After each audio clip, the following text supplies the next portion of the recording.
Yo, what's up mga kabos Pyro? Papakita ko sa inyo ngayon mga kapyro ang ating mga homemade na mga firecracker.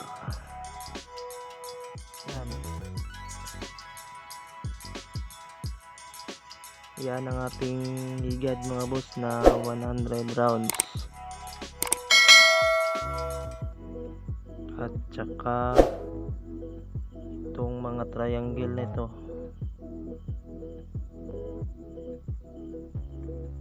Ito mga boss, meron pa tayong higad na 100 rounds din.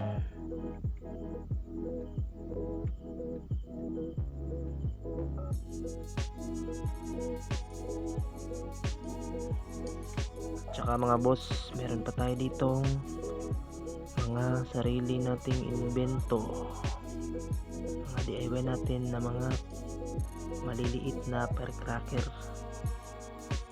Kasing lakas lang to mga boss ng pikulo to. Tsaka ito magkasing lakas lang din to. Yan, at tsaka ito magkakasing lakas lang din. Iniba ko lang sila ng ng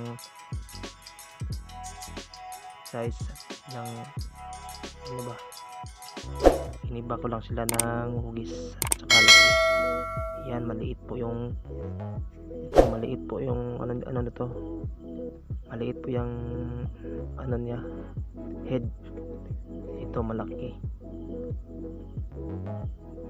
mahaba siya ng bahagya doon sa dito. Ito maliit lang head nito. Tsaka mga boss, ito DIY din natin tong mga itong mga mecha na yan. Yan po yung mga mecha na mga sariling gawa natin.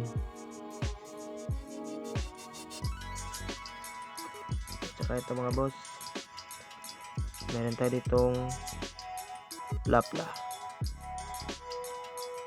Kung matatandaan yung mga nasa nakaraang mga video ko mga boss, nung nakaraang upload ko,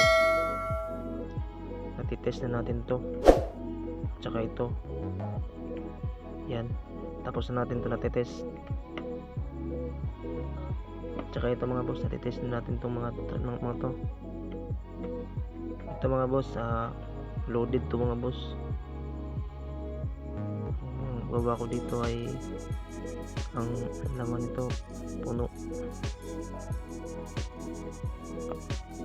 Tsaka ito mga boss, meron tayong higad na nababalutan na natin ng packaging. Yan, 100 rounds po ito mga boss, bawat isa. Ito 100 rounds. Yan mga boss, poging mga boss, kasing pogi ni John Floor Pyro mga boss.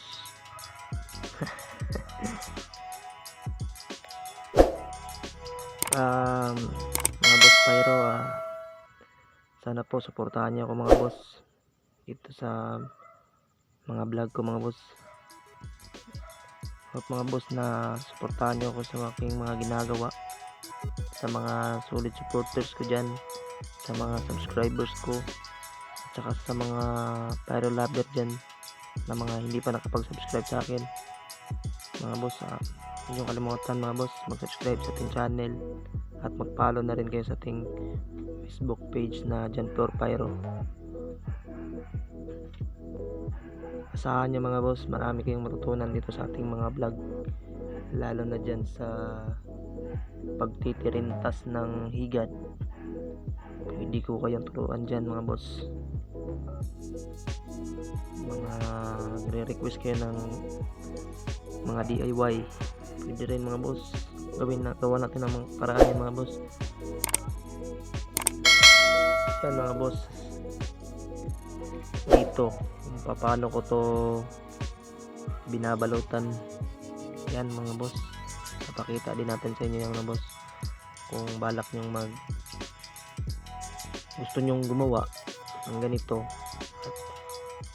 wala kayong idea kung paano magbalot nito, pwede tuturo din natin sa inyo mga boss. At saka sa mga nagtatanong sa akin kung paano magbalot ng mitya, yan, marami pa tayong gagawin mga boss, na hopeful na makatutulong din sa inyo mga kapayro. Kagaya ng dati na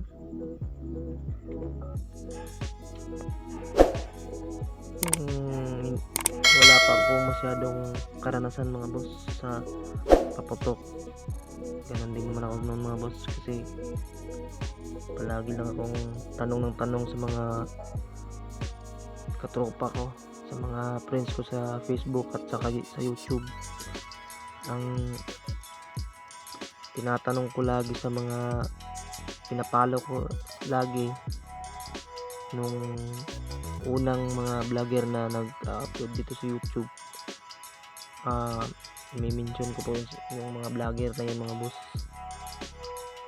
Saka walang iba kundi sina Tawiti at Jungjung Pyro Vlogs. Sila po yung mga pinanood ko mga boss, at nakakakuha din ako ng idea sa kanila mga boss, kaya